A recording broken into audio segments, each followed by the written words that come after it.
ఒక్కర ఇద్దర లెక్కకే అందరూ అమరులు ఎందరో నమ్మ. ఒకటాన రెండన ఎన్నెన్ని ఘోరాలు భరించనే అడివమ్మ.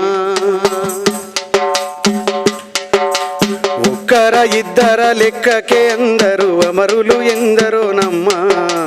ఒకటాన రెండన ఎన్నెన్ని ఘోరాలు భరించనే అడివమ్మ.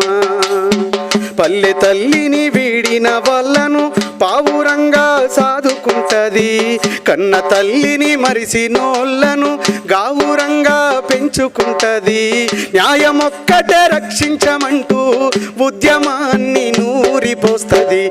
పురిటి నొప్పుల తల్లి కన్నా అడవి తల్లి మనసు గొప్పది. బాధ్యతల్లో తండ్రి కంటే అడవి తల్లి పాత్ర పెద్దది. అర్ధరాత్రి శత్రువు వస్తే ఎండిన కులాలికిడి చేస్తది. పాడు శకునం కంటబడితే